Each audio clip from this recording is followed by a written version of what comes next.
तज्जयति परम ज्योति समं समस्तेरनंत पर्यायै दर्पण तलैव सकला प्रतिफलति पदार्थ मालिका यत्र परमागमस्य बीजं निषेध्यजात्यन्धसिन्धुर्विधानं सकलनैर्विलसितानां विरोधमथनं नमाम्यनेकान्तम् विरोधमथनं नमाम्यनेकान्तम्।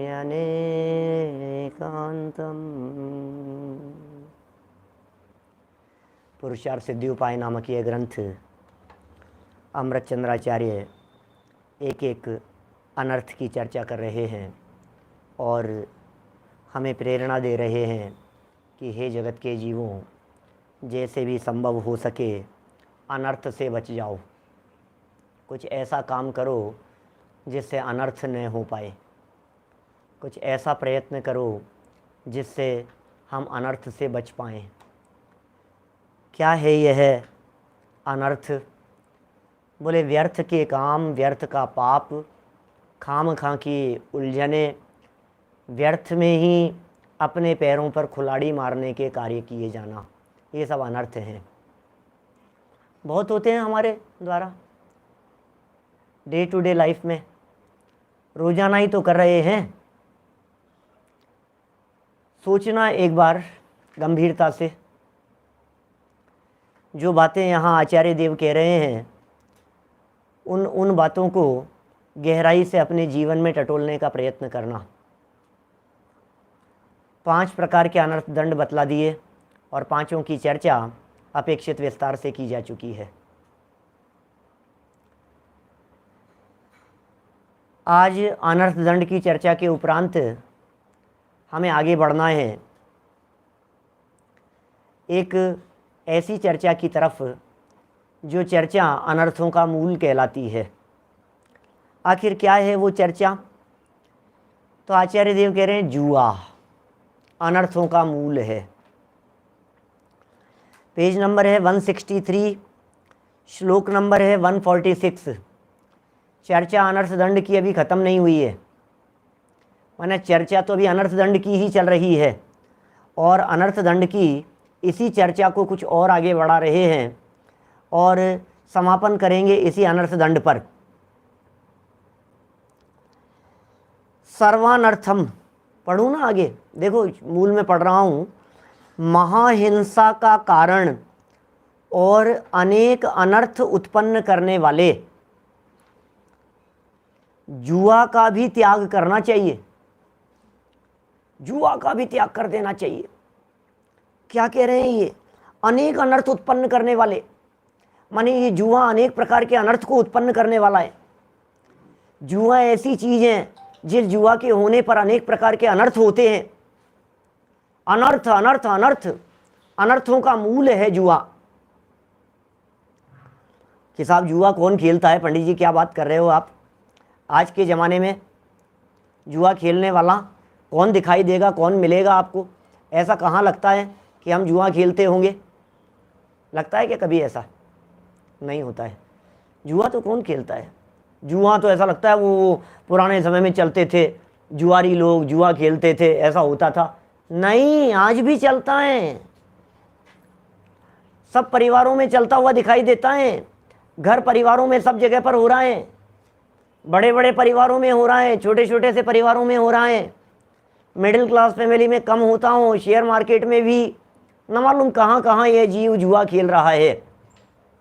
हार जीत का जहाँ सवाल है, क्या शर्त लगाना, सट्टा खेलना, ताश खेलना और ऐसी ऐसी चीज़ें, माने जिन चीज़ों में इसको लगता ही नहीं है कि इसमें क्या गलत कर रहा हूँ मैं।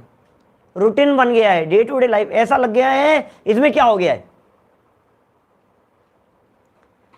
कुछ गलत जैसा ही नहीं लग रहा है। देखिए पढ़ते हैं, अभी बहुत सारे अनर्थ बतलाएंगे यहाँ आचार्य देव।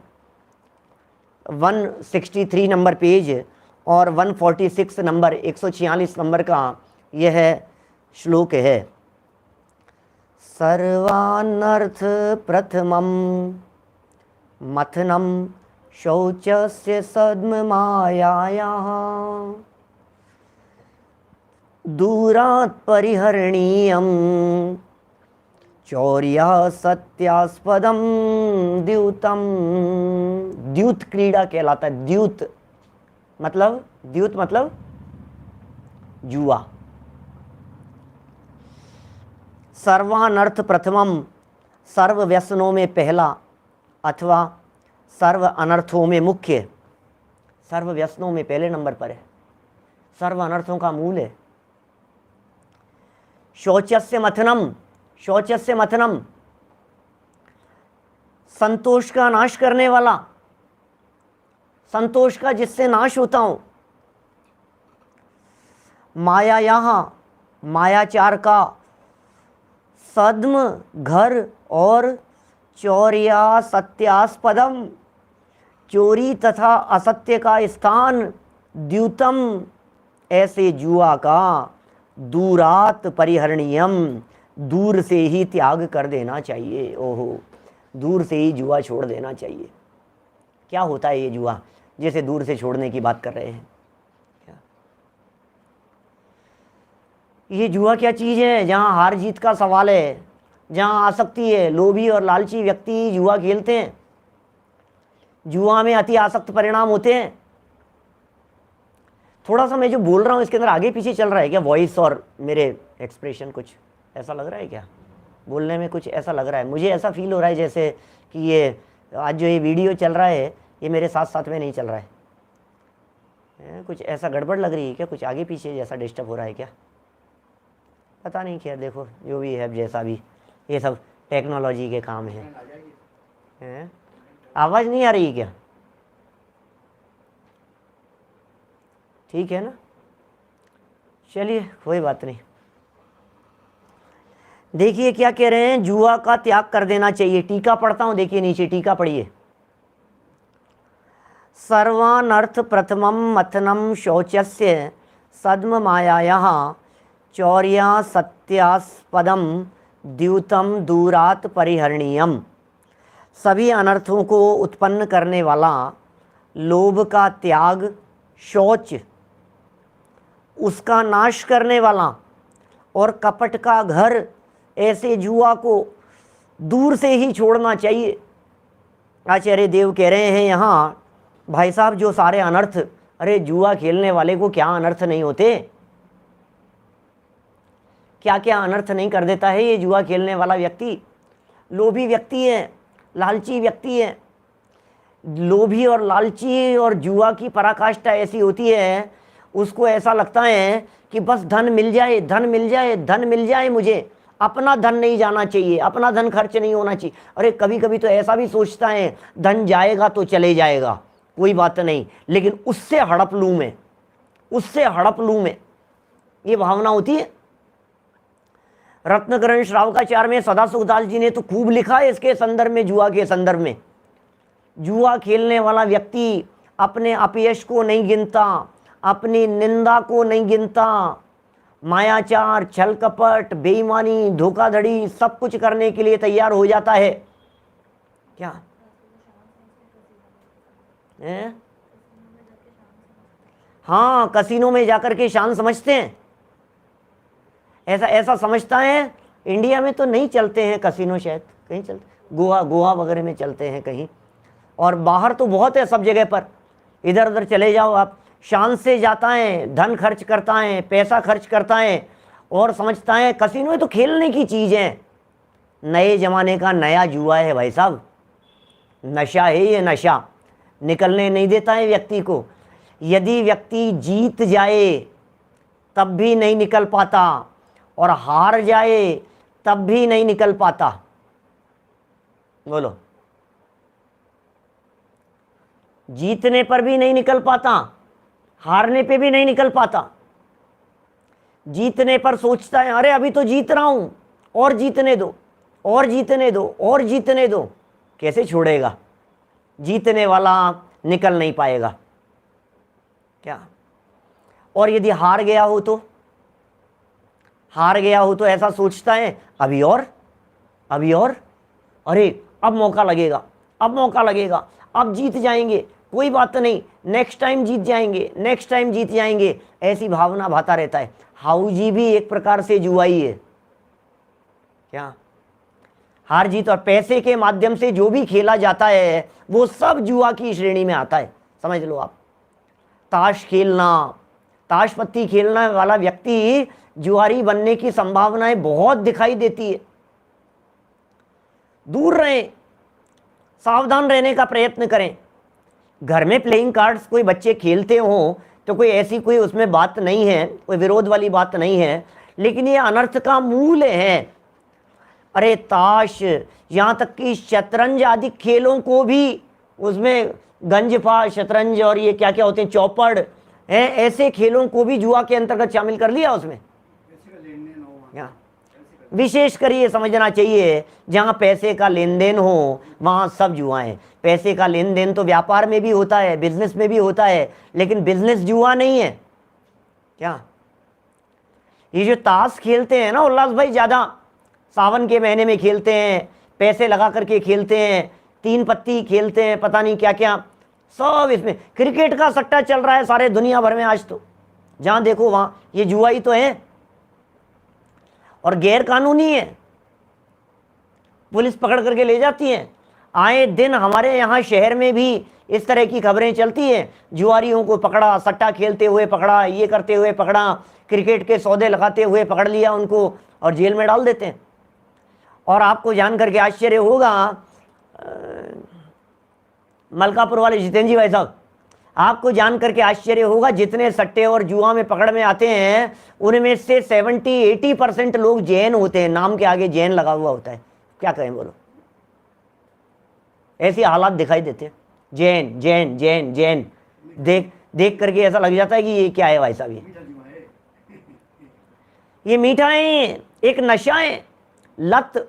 आप जानते हैं व्यसन, व्यसन किसे कहते हैं? बुरी आदत का नाम है व्यसन, व्यसन है ये। ऐसा लग जाता है, ऐसे तो कोई ये जीव आसक्त तो हो गया है उसके पीछे, इसे ऐसा लगने लग जाता है खेले नहीं तो तड़प लगने लग जाती है। बहुत तरह की चीज़ें, पोकर वोकर और ये मालूम क्या क्या चलते हैं भाई साहब। हम तो काफ़ी चीज़ें तो समझते नहीं हैं, आप लोग ज़्यादा समझते हैं, सब अपने आप ही समझ लो आप। ऐसा है। देखिए क्या कह रहे हैं यहाँ, सभी अनर्थों को उत्पन्न करने वाला लोभ का त्याग, जो शौच है, शौच नाम का एक धर्म है, उसका नाश करने वाला, और कपट का घर। जुआ खेलने वाला कपट नहीं करे, ऐसा कैसे होगा? खेलने वाला व्यक्ति धोखाधड़ी नहीं करे, मायाचारी नहीं करे, ऐसा कैसे होगा? अरे वो खेल ही ऐसे खेला जाता है जिसमें सामने वाले को किस तरह से बेवकूफ़ बनाया जाए, कैसे उसका धन हड़प लिया जाए, ये ऐसा खेल होता है जुआ। ऐसे जुआ को दूर से ही छोड़ना चाहिए। क्या महाभारत की वो घटना किससे छिपी है भाई साहब? कौरवों और पांडवों के बीच में जुआ खेलने वाली वो घटना किससे छिपी है? सारे दुनिया भर में देखी है, टीवी की स्क्रीन पर लोगों ने देखी है। क्या बताएं? देखिए भावार्थ पढ़ते हैं, ये सब किस में शामिल कर रहे हैं? अनर्थ दंड में शामिल कर रहे हैं जुआ खेलने को। जुआ खेलने वाला अकेला जुआ ही नहीं खेलता है, जुआ खेलने वाला जुआ के साथ साथ में और भी अनेक प्रकार के अनर्थ करता है, और भी अनेक प्रकार के अनर्थ करता है। वास्तव में जुआ खेलना बहुत ही निंद्य काम है। ओहो, निंद्य काम है, निंदनीय काम है क्या? और व्यसनों में सबसे अधिक निकृष्ट है। जुआरी मनुष्य प्रायः सभी पापों का आचरण करता है। जुआरी मनुष्य, जो जुआरी होता है वो लोभी होता है, जो जुआरी होता है वो मायाचारी होता है, जो जुआरी होता है वो लोभी होता है, जो जुआरी होता है वो चोर भी होता है, जो जुआरी होता है वो शराबी भी होता है, जो जुआरी होता है वो व्यभिचारी भी होता है। सारे पाप जुआरी के साथ साथ में जुड़ जाते हैं भाई साहब। क्या न मालूम क्या क्या तरह के पाप होते हैं इस जुआ खेलने वाले के माध्यम से। दूर से ही हाथ जोड़ना चाहिए। भैया मुझे मालूम है हमारी सभा में जुआ खेलने वाले नहीं होंगे। हमें मालूम है, मैं जिन लोगों के बीच में बात कर रहा हूँ उन्हें ऐसा भी लगेगा कि ये क्या जुआ की चर्चा कर रहे हो, लेकिन अमृत चंद्राचार्य कह रहे हैं भाई। शायद अमृत चंद्राचार्य को ऐसा भ्रम होगा, वे जानते होंगे हिंसा हिंसा की इतनी सूक्ष्म चर्चाएं, अरे अणुव्रतों की चर्चाएं जिनके बीच में कर रहा हूँ उनमें भी जुआ खेलने की संभावना तो दिखाई देगी उनको, तभी तो उन्होंने ऐसी बातें लिखी हैं। सम्यक दर्शन की चर्चा की, सम्यक ज्ञान की चर्चा की, क्या सम्यक दर्शन सम्यक ज्ञान की चर्चा और सम्यक चारित्र की चर्चा करते हुए जहां रत्नत्रय की इतनी उत्कृष्ट चर्चाएं कर रहे हो और बीच में जुआ खेलने की बात इन्होंने डाल दी, इसका मतलब उन्हें लगा होगा कि ये जुआ खेलना कितना बड़ा अनर्थ है।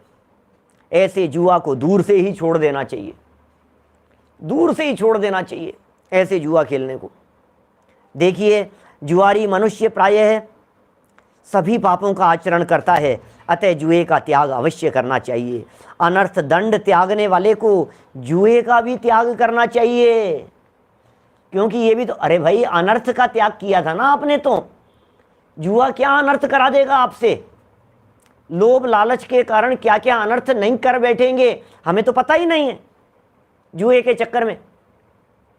देखिए, कोई भी ऐसा इन्वेस्टमेंट, कोई भी ऐसी जगह है जिस जगह पर आप 1 के 100 करने की सोचते हो, जहां दाव लग जाए तो 1 के 100 हो जाएं, समझ लीजिए आप वो जुआ की श्रेणी में चला जाता है।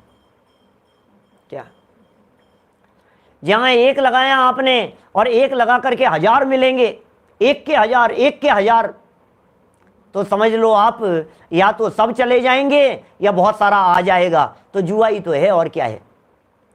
क्रिकेट के खेलों के अंदर जुआ चलता है, खेल वगैरह चलते रहते हैं, इनमें जुआ चलता है, राजनीति के अंदर जुआ चलता है। क्या एफडी जुआ नहीं है? एफडी जुआ नहीं है। एफडी के अंदर 1 के 1000 कौन देता है, बतलाइए मुझे। 1 के 2 भी नहीं मिलते हैं अभी तो एफडी में। बैंक की एफडीआं हैं, योग्य स्थानों पर ब्याज के लिए दिया जाता है पैसा। 1 नंबर की इनकम जिसे कहते हैं, गवर्नमेंट जिसे 1 नंबर की इनकम जिसे कहती है। हाँ, लॉटरी जस्ट लाइक जुआ, लॉटरी भी इसी तरह की है।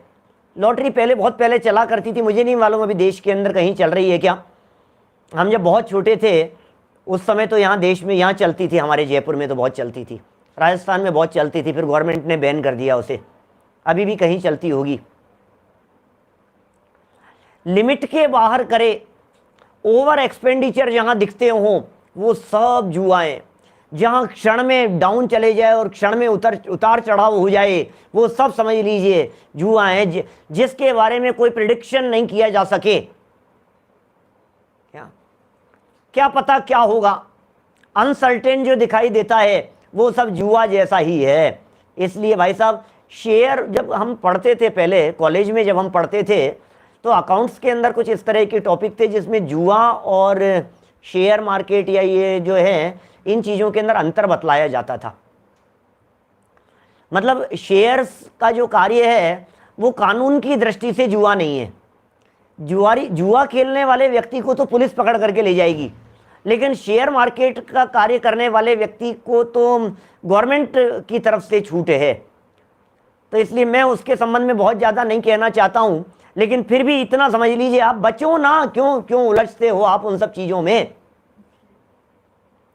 आप दूर रहो ना, जितनी दूरी बना करके रहो उतना अच्छा है। क्या शेयर मार्केट लीगल सट्टा है? ऐसा भी लीगल सट्टा कह सकते हैं उसे, लीगल तौर पर है। लेकिन हालत क्या होती है भाई साहब इस मार्केट की भी, जब उतरता चढ़ता है ना तो हालत कैसी होती है। हीरा चंद जी साहब, अपने बुलियन बिल्डिंग के अंदर लगता था ऐसा खुलेआम सट्टा चलता था, सब चलता था इस तरह का। तो ये जो उतार चढ़ाव एकदम, अभी मार्केट जब डूबा बीच में तो कितने लोगों के हार्ट बीट ऊपर नीचे हो गई। क्या हुआ एकदम, अरे पता नहीं कहां से कहां, अर्श से फर्श पर और फर्श से अर्श पर चला जाता है व्यक्ति।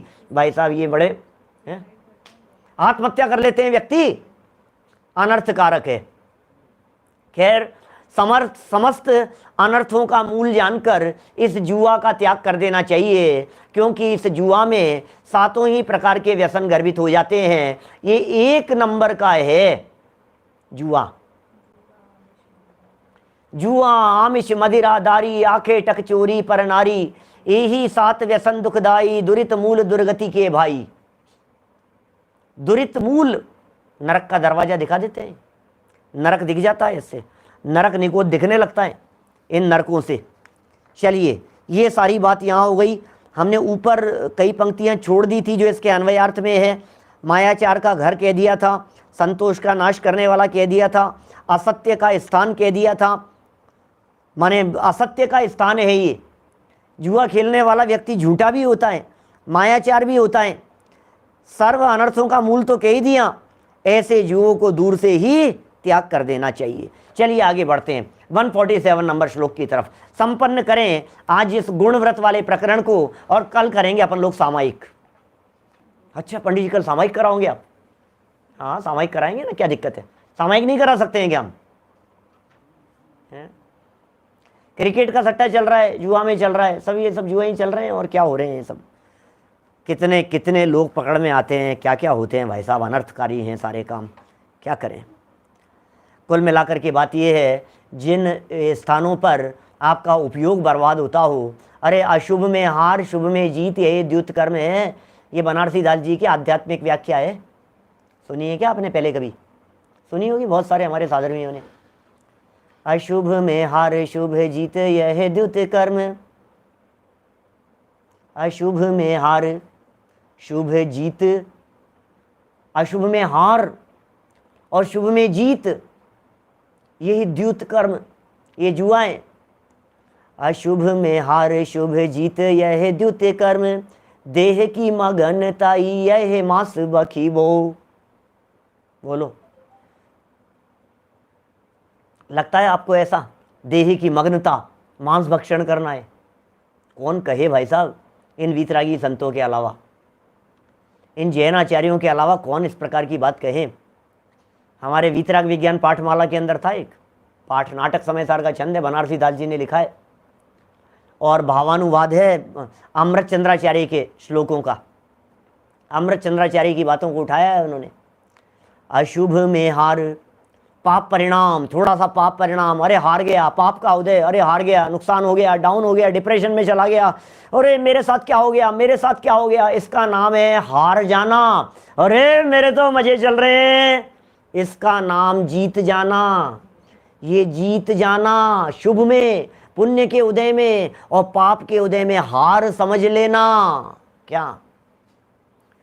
पुण्य के उदय में जीत और पाप के उदय में हार समझ लेना, इसका नाम जुआ है। ज्ञानी जीव शुभ में जीतते नहीं हैं और ज्ञानी जीव अशुभ में हारते नहीं हैं। ज्ञानी जीव तो सदा काल ज्ञान में भीजने का काम करते हैं। बोलो, ऐसे ऐसे शब्द दिए हैं। आप जानते हैं शराब किसे कहा है? मोह की गहल सोआ जाने यही सुरापान। मोह की गहल को सुरापान, वाह, शराब, इसे शराब कह करके पुकारा है। बनारसी दास जी के सप्त व्यसन पढ़ो आप, नाटक समयसार में, देखते रह जाओ, सुनते रह जाओ, क्या क्या बातें कह दी। बोलो, पहली क्या कही? अशुभ में हार शुभ जीत यह द्युत कर्म, देह की मगनताई यह मांस बखीबो। और मोह की गहल सो अजान यही सुरापान, कुमति की रीति गणिका को रस चखीबो। कुमति की रीति, गणिका माने होता है वैश्या, वैश्या सेवन, खोटी बुद्धि को वैश्या सेवन कहा गया है। बोलिए आप, बुद्धि यदि खोटी है, बुद्धि यदि गलत जगहों के ऊपर लगी हुई है, तो उसे आचार्य देव कह रहे हैं भाई साहब ये तो वैश्या के समान है। और निर्दय व प्राणघात कर वो यह शिकार, निर्दयी होकर के प्राणों का घात कर लेना यही शिकार कहलाता है। और पर नारी संग पर बुद्धि को परखी वो, दूसरे की बुद्धि का इस परखना, ये कितना बुद्धिमान है, देखो तो सही ये कितना होशियार है। किसी की होशियारी को परखने का प्रयत्न करना, ये पर स्त्री सेवन है। और प्यार सो पराई सोंज गही बे की चाह चोरी, सातों हो गए। प्यार से पराई सोंज, पर वस्तुओं को ग्रहण करने की जो चाह है, उस चाह का नाम चोरी है। क्या बात तो यहाँ जुआ के संदर्भ में चल रही थी। शुभ और अशुभ में सहज रहने का प्रयत्न करो बंधुओं, सहज रहो। अरे भाई, तीव्र पुण्य का उदय आ गया तो क्या बढ़ गया, तीव्र पाप कर्म का उदय आ गया तो मुझसे क्या लेकर के चला गया, मेरा क्या चले गया इस पाप कर्म के उदय में, मुझे क्या मिल गया इस पुण्य के उदय में। लक्ष्मी बड़ी अधिकार भी, पर बढ़ गया क्या बोलिए। बोलो, पैसा बढ़ गया, अधिकार बढ़ गया, प्रभुत्व बढ़ गया, संपत्ति बढ़ गई, सब लोग मुझे पूछने लगे, पद प्रतिष्ठा बढ़ गई, लेकिन मुझ में क्या बढ़ गया ये तो बतलाओ। क्षण मात्र लगती है भाई साहब, सब खत्म हो जाता है। कैसे कैसे लोग, संपन्न लोग क्या क्या करने लग जाते हैं, उनके स्टेटमेंट आते हैं, कभी कभी पढ़ो सुनो तो आपको ऐसा लगे क्या क्या बातें आती हैं। इस तरह की चर्चाएं, इस तरह के मैसेज कई बार निकल करके आते हैं, कभी कभी पढ़ने सुनने लगो तो शायद रूह कांपने लगे आपकी। हम क्या कर रहे हैं वर्तमान समय में, मौत के कगार पर जब पैर कब्र में लटके हुए दिखाई देते हो, जब क्वारंटाइन हो जाते हो, जब चारों तरफ से पैक हो गए हो, जब डॉक्टरों ने जवाब दे दिया हो, क्या लगती है फीलिंग, क्या होती है अंदर से, सोच सकते हो आप कल्पना कर सकते हैं फीलिंग क्या होगी। संपन्नता में कमी नहीं है, पैसे में कमी नहीं है, धन में किसी प्रकार की कमी नहीं है, लेकिन क्या करें, जीवन बर्बाद होता हुआ सा दिखाई देता है हमारे को। ऐसा लगता है सब कुछ खत्म हो गया, ये सब कुछ इकट्ठा किया और ये कुछ भी काम नहीं आ रहा है हमारे। पढ़ करके सुनाता हूं कुछ चार लाइनें आपको, देखो आप।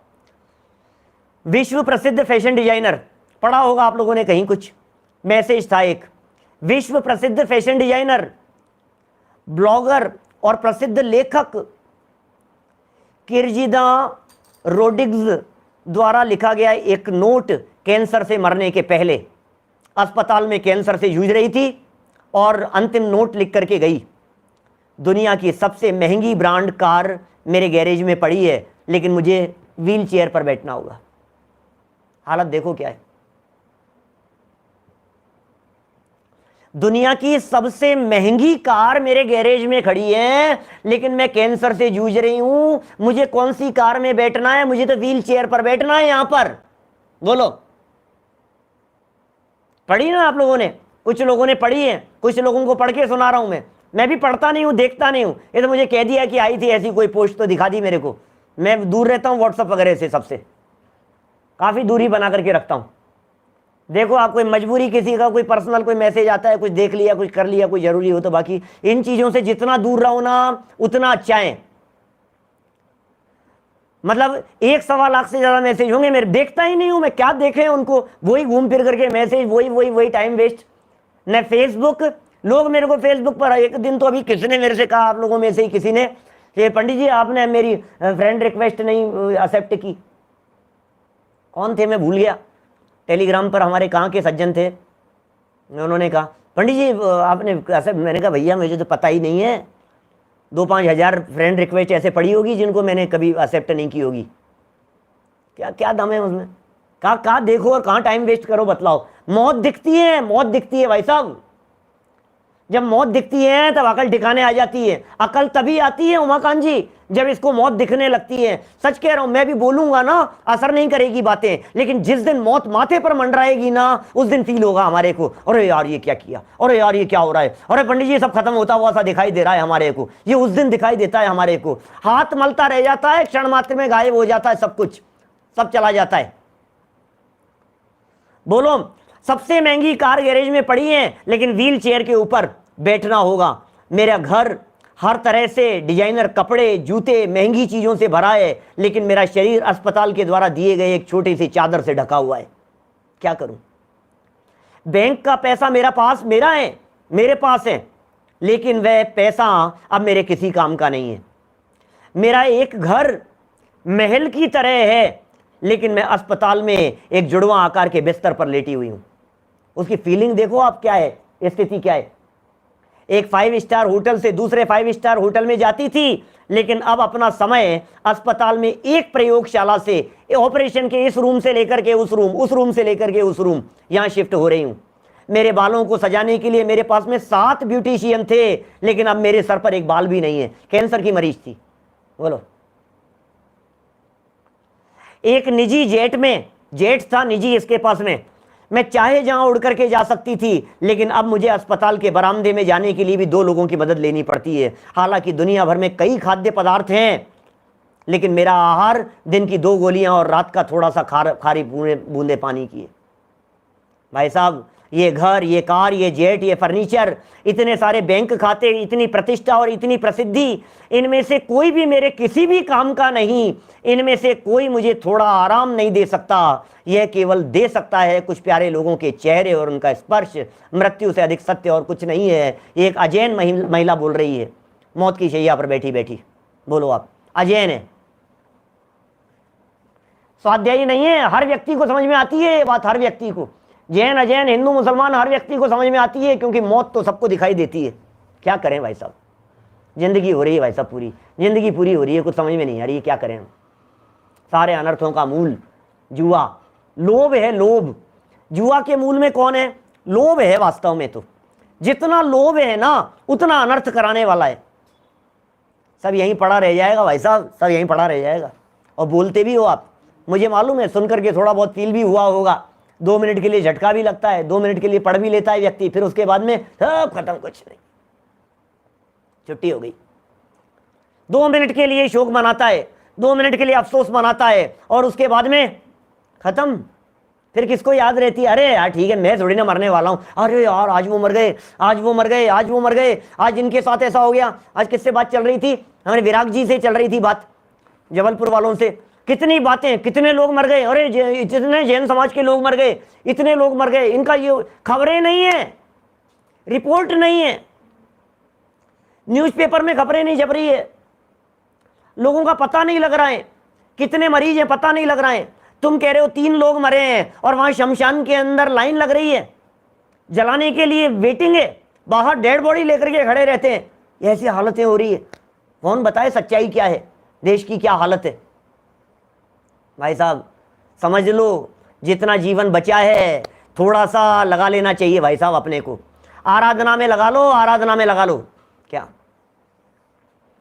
सही कह रहे हो भाई साहब? प्रवचन के समय थोड़ा सा वैराग्य होता है, थोड़ी बहुत ये बातें सुनते हैं तब थोड़ा सा वैराग्य दिखाई देता है, शमशानी वैराग्य जैसा दिखाई देता है। अंदर से भीगे हुए परिणाम चाहिए। प्रति क्षण ये बातें दिलो दिमाग में चलनी चाहिए। बोलो आप, प्रति क्षण चलनी चाहिए। विचार करो जरा, इन बातों को अपने दीवाल पर चिपका करके रखो, ऐसे उठते बैठते सोते खाते पीते दिखाई देवे। दुर्घटना के दृश्य, मौत के दृश्य, किसी की तड़प जब आंखों से देखता है किसी व्यक्ति को, आपके हाथ में जब किसी की डेड बॉडी ऐसे पड़ जाए, एकदम किसी व्यक्ति को संभाल रहे थे, बात कर रहे थे, लुढ़क जाए तुम्हारे, आप भूलते नहीं हो उस दृश्य को। कैसे दृश्य होते हैं वो? घबराहट होनी चाहिए थोड़ी सी, लेकिन उस घबराहट, देखो मैं घबराहट की बात भी कर रहा हूं, घबराहट दूर करने की बात भी करूंगा। मैं यदि आपके चित्त में डर पैदा कर रहा हूं तो डर को निकालने की जवाबदारी भी मेरी है। चिंता नहीं करना, क्योंकि तत्व ज्ञान आपके पास है। डरना पाप से, डरना अनर्थ से, डरना गलत काम से, क्या अनर्थ से डरना और सत्य कार्य करना, ईमानदारी, सत्य, नैतिकता के मार्ग पर निरंतर चलना, बराबर चलते रहना। हमको कछु भय नारे, फिर किसी प्रकार का भय नहीं होता, फिर किसी प्रकार का डर नहीं होता है। चलिए आगे बढ़ते हैं। अनर्थ दंड त्याग व्रत का विशेष कहते हैं। अंतिम श्लोक है इस प्रकरण का, 147 नंबर का श्लोक है। एवं विधम परमपि ज्ञात्वा मुञ्चत्यनर्थ दंडम यः तस्यान्निशमनवद्यं विजयमहिंसाव्रतम लभते। क्या कह रहे हैं? अन्वयार्थ, जो मनुष्य, यह माने जो मनुष्य, एवं विधम इस प्रकार के, अपरमपि दूसरे भी, अनर्थ दंडम अनर्थ दंड को, ज्ञात्वा जानकर। अरे दूसरे भी बहुत तरह के अनर्थ दंड हैं, दूसरे भी बहुत तरह के अनर्थ हैं जो दिन रात कर रहे हो आप। अरे भाई खाम खा की जितनी भी क्रियाएं हैं उसे अनर्थ दंड जानना चाहिए। ये जो रुमाल है ना, इस रुमाल को हाथ में लेकर के यदि इसका कोई धागा आपको निकला हुआ दिखाई दे गया, ये उंगली में घुमाता रहता है, यह अनर्थ दंड है। नाखून है ना, नाखून काटता रहेगा, यह अनर्थ दंड है। नाखून को निरंतर काटते रहना, जबान से दांतों के बीच में लेकर के कुतरते रहना, यह अनर्थ दंड है। पेन हाथ में आ जाने पर किताब के लकीटे और डिजाइने बनाते रहना, यह अनर्थ दंड है। सोचा है क्या कभी आपने, ये भी अनर्थ दंड है। किताब हाथ में ली हमने और कुछ ना कुछ फूल पत्तियां बनी हुई मिलेगी आपको, जिनवाणी की किताबों के अंदर, मंदिर में रखी हुई जिनवाणियों में, शास्त्र सभाओं में रखी हुई जिनवाणियों के अंदर आपको वो डिजाइन फूल पत्तियां बनी हुई मिलेगी। कोई कहीं कुछ बना रहा है, कहीं कोई कुछ बना रहा है, कोई डिजाइन बना रहा है। ये क्या कह रहे हो भाई साहब, क्या ये घुमा लेते, ये घुमा लेते, उंगली घुमाई जा रहा है, उंगली घुमाई जा रहा है, कुछ ना कुछ किए जा रहा है। खुरापात जिसे कहते हैं ना आप, ये खुरापात सबका सब अनर्थ दंड है। बचपन में सुना होगा आपने इस तरह की बातें, बेटा ऊंची कुर्सी पर बैठ करके पैर नहीं हिलाते। क्या पैर नहीं हिलाते बेटा कुर्सी के ऊपर बैठ करके? नहीं नहीं नहीं, किसी किसी का ऐसा घुटना ढक ढक ऐसे ऐसे हिलता रहता है। नहीं नहीं बेटा पैर नहीं हिलाते। कोई कोई ऐसे पैर लटका करके छोटे बच्चे ऐसे झुलाते रहते हैं, झुलाते रहते हैं। दादी जी मना करते थे बहुत, हमसे भी कहते थे बचपन में। हम पूछते थे क्यों, लेकिन क्या होता है इससे? उनके पास में कोई जवाब नहीं था। पूछा हमने बचपन में कई बार उनसे, जब हम 5-7 साल के थे, क्या होता है इससे? नहीं बस कह दिया ना, नहीं करना ऐसा, नहीं करते ऐसा। अब समझ में आता है यह अनर्थ दंड है, व्यर्थ की क्रिया है, निष्प्रयोजन क्रिया है ना। अनर्थ किसे कहते हैं? क्या अनर्थ किसे कहते हैं? प्रयोजन के बिना की क्रिया, उसका नाम है अनर्थ। बोलो आप, पैर हिलाने से, आपके जो पैर हिल रहे हैं कुर्सी के ऊपर, अनर्थ है, वो प्रयोजनभूत क्रिया नहीं है, उससे किसी भी प्रकार का प्रयोजन सिद्ध होने वाला नहीं है। दूसरी बात यह, जितना ज्यादा मूवमेंट होता है, ऐसा फास्ट मूवमेंट जितना ज्यादा हो रहा है, उतना ज्यादा वहां के वायु का एक जीवों की वीराधना भी हो रही है। यद्यपि हम उसके त्यागी नहीं है, हम उससे बच नहीं सकते हैं, तथापि व्यर्थ में हो रहा है ना। कोई व्यक्ति जबरदस्ती उछल रहा है, आप धम धम धम धम, भैया अनर्थ दंड है। क्या कर रहे हो आप? इसे अनर्थ दंड कहेंगे? व्यर्थ की चेष्टाएं हैं। दरी पर बैठा है, दरी का धागा खींच रहा है, निकाल रहा है, अनर्थ दंड है। दीवार के ऊपर लकीटें कर रहा है, अनर्थ दंड है। कहां तक बतलाएं? छोटी छोटी सी क्रियाएं हैं, छोटी छोटी सी प्रवृत्तियां हैं। हिंसा में, झूठ में, चोरी में, कुशील में, परिग्रह में, क्या सोचिए आप कौन कौन सी जगह पर हो रही है। घर में समझ लो आप, पृथ्वी का एक, जल का एक, अग्नि का एक, वायु का एक, वनस्पति का एक, निष्प्रयोजन। अरे अभी 2 मिनट में आ रहा हूं मैं, 2 मिनट में आ रहा हूं, फिर किसी काम में अटक गए और कमरे के अंदर आपके पंखा चलता रहा। अनर्थ दंड है। कभी कभी आश्चर्य तो तब होता है जब व्यक्ति गैस के ऊपर दूध चढ़ा करके और दर्शन करने के लिए चला जाता है मंदिर में। सामने मंदिर में दर्शन करने के लिए चला गया, अरे अभी आती हूँ, इतनी देर में तो मैं दर्शन कर आऊंगी। दूध चढ़ा रखा है गैस के ऊपर, और फिर लौट करके आती है, पता नहीं कौन सा काम, रोजाना आ जाती है, और किसी दिन कौन सा काम अटक गया, किसी ने पकड़ लिया, किसी से बात करने लग गए, ध्यान ही नहीं रहा और सब अनर्थ हो गया। भैया 2 मिनट लगेगी, खड़े रहो ना। प्रमादियों का धर्म नहीं है, आलसियों का धर्म नहीं है। क्यों प्रमादी बनते हो, क्यों आलसी बनते हो? आलसी और प्रमादी मत बनो, अप्रमाद भाव होना चाहिए, शुद्ध सात्विक जीवन होना चाहिए। देखो इसलिए क्या शब्द दे दिए यहां, अपरमपि, दूसरे भी अनर्थ दंडम, अनर्थ दंड को ज्ञात्वा माने जानकर, मुंचंती त्याग करता है,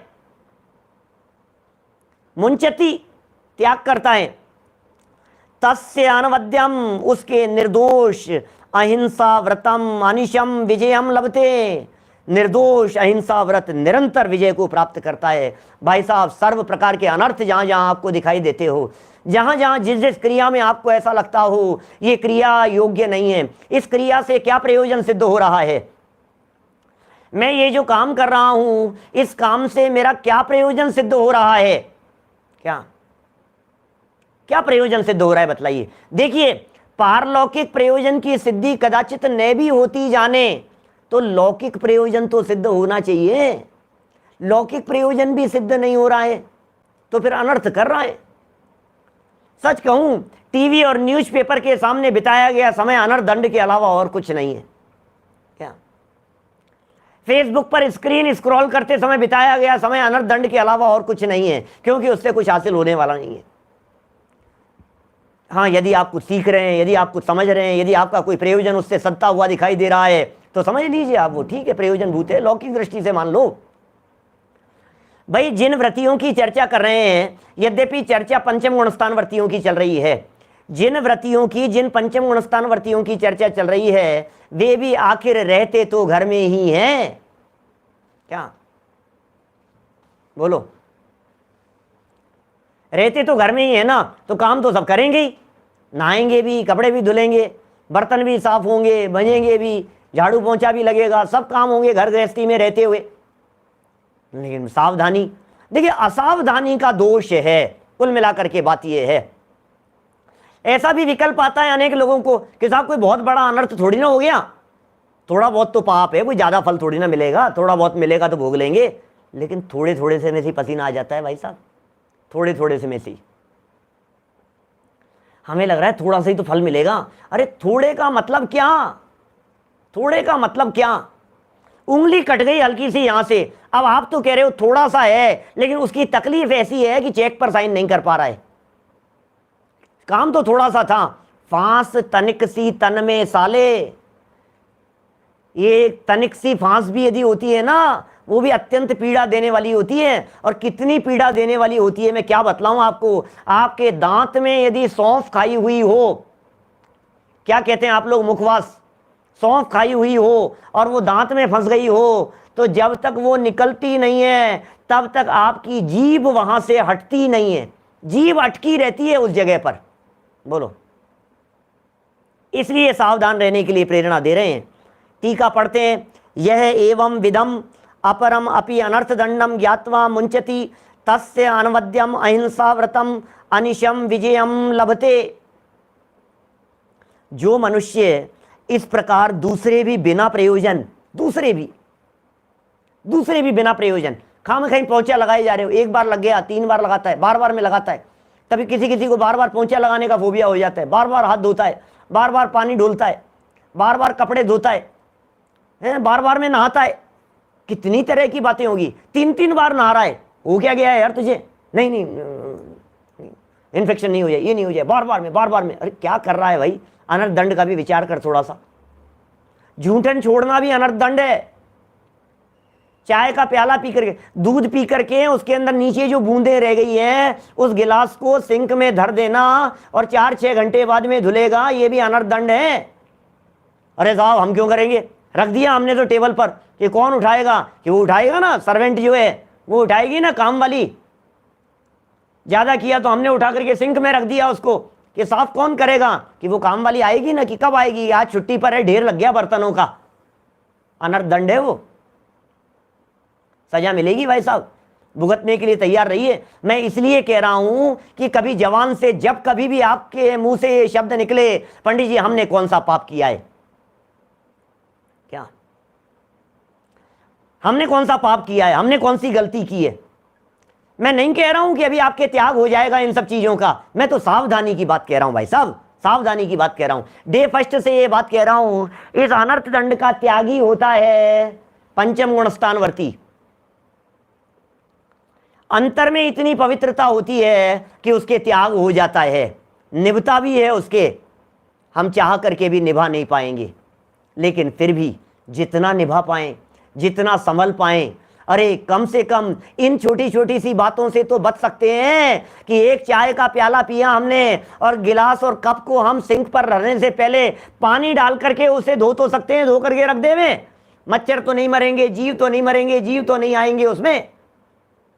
अमेरिका में तो ऐसा सिस्टम चलता है, किसी के यहाँ खाना खाने के लिए जाओ तो सब अपने अपने बर्तन साफ करते हैं, हमें नहीं करने पड़ते, हम जाते हैं तो। हमारे सुन रहे हैं बहुत सारे साथी, क्या किसी के यहाँ भी जाते हैं ना, 10-15 लोगों का खाना है, 20 लोगों का खाना है, 20-25 लोगों का, वैसे ही कोई फंक्शन आयोजन कुछ रखा है, पंडित जी को बुलाया है तो 10-15 लोगों को और बुला लिया, 10-5 फैमिलीज को खाना खाने के लिए। फिर क्या करेंगे, सब अपने अपने बर्तनों को सब मांज करके जाएंगे। क्या कौन करे, खुद का काम खुद करते हैं। लेकिन भाई कुछ आदत ऐसी होनी चाहिए। उल्लास भाई ठीक है ना बात, देखो क्या करें, क्या कह रहे हैं, जो मनुष्य इस प्रकार दूसरे भी बिना प्रयोजन पाप बंद करने वाले अनर्थ दंड को जानकर छोड़ देता है, जिस व्यक्ति ने अनर्थ दंड को छोड़ दिया, समझ करके छोड़ दिया, अरे निभती जान निभाइए, हम तो ये कह रहे हैं प्रतिज्ञा मत लीजिए, कोई बात नहीं, क्योंकि अनर्थ दंड त्याग की प्रतिज्ञा हमारी भूमिका में नहीं होगी, अभी प्रतिमाधारियों की भूमिका में होगी, लेकिन निभती जान निभाइए, जितना निभ सके उतना तो संकल्प ले लेना चाहिए। उसका पाप रहित अहिंसा व्रत हमेशा विजय को प्राप्त करता है, अर्थात सदैव पुण्य बंद करके पाप का त्याग करता हुआ कर्मों की निर्जरा करता है, वो जीव अल्पकाल में मुक्ति प्राप्त करने का अधिकारी हो जाता है। भावार्थ पढ़िए, क्या कह रहे हैं, संसार में ऐसे छोटे छोटे अनेक कार्य हैं, थोड़े बहुत बता दिए भाई साहब हमने तो, हैं चिंतामण जी शास्त्री हमारे क्या कह रहे हैं, कारंजा आश्रम में यही पद्धति है, बहुत अच्छी बात है। संसार में ऐसे छोटे छोटे अनेक कार्य हैं, बहुत कार्य हैं छोटे छोटे से, जिनको करने से व्यर्थ ही पाप का बंध हुआ करता है, बिना मतलब के पाप का बंध है, व्यर्थ व्यर्थ व्यर्थ। अतः सभी मनुष्यों को जिससे अपना कोई प्रयोजन नहीं है, सभी मनुष्यों को, आप हम जितने लोग सुन रहे हैं जिनसे हमारा कोई प्रयोजन नहीं है, ऐसे व्यर्थ अनर्थ दंड का त्याग अवश्य करना चाहिए। यही कर्तव्य है, यही कर्तव्य है, यही कर्तव्य है। क्या भाई साहब, इस प्रकार 3 गुण व्रतों का वर्णन समाप्त हुआ। सुनो, सबसे बड़ा अनर्थ कारक है मिथ्यात्व, थोड़ी चर्चा बीच में भी की थी मैंने, महाअनर्थ कारक है मिथ्यात्व, उल्टी मान्यता, अनंत संसार का कारण। इसलिए सबसे पहले उस अनर्थ कारक मिथ्यात्व को, हमारा अनंत संसार का कारण होने से, चतुर्गति परिभ्रमण रूपी अनर्थ का कारक होने से, सबसे पहले उस मिथ्यात्व का त्याग करने का प्रयत्न किया जाना चाहिए। हम सभी उस मिथ्यात्व को छोड़ें। अनंतानुबंधी छूटने के बाद अप्रत्याख्यान का त्याग करते हुए, प्रतिमाधारी श्रावक होते हुए, दूसरी प्रतिमा के अंतर्गत 5 अणुव्रतों के साथ साथ इन गुण व्रतों का भी पालन करने का प्रयत्न करें। इसी मंगल भावना से बात को यहीं विराम देता हूं और कल चर्चा करेंगे। जैसा कि अभी बीच में किसी ने याद भी दिलाया था, अष्टमी का दिन है और करेंगे सामायिक। सामायिक की विधि और प्रक्रिया की चर्चा तो शायद कल नहीं हो पाए, लेकिन सामायिक के स्वरूप की चर्चा कल जरूर करेंगे, एक आध दिन में। कल परसों, कल ही आएगी चर्चा, कल नहीं परसों आएगी चर्चा। सामायिक कैसे करना, सामायिक कैसे की जाती है, सामायिक की प्रक्रिया क्या है, सामायिक की विधि क्या है, जैसे अपन प्रतिक्रमण कहते हैं, सामायिक कहते हैं, आलोचना कहते हैं, वो क्या होता है और कैसे किया जाता है। बहुत मार्मिक प्रकरण है, बहुत सुंदर चर्चाएं हैं, मन लगा करके हम सब सुनते रहें, है ना, सब लाभ लेते रहें। जितना संभव हो सके हम सब अपने आत्म कल्याण के मार्ग पर बढ़ें। चलिए, कार्यक्रम तीनों समय यथावत चल ही रहे हैं, बार बार सूचना देने की ज़रूरत नहीं है। सुंदर प्रकरण चल रहा है, दोपहर का भी और प्रातःकाल का भी, और कल तो प्रातःकाल का प्रकरण सम्यक दृष्टियों के संदर्भ में बहुत सुंदर चलने वाला है। अभी जनवाणी, निज निधि निज में बताई, यह अनंत उपकार है, उसके लिए जिन वाणी माँ को वंदना शत बार है, वंदना शत बार है। नमो बार नमो कर मंत्र, नमो हरिहंताणम, नमो सिद्धाणम, नमो लोई सब वैसा।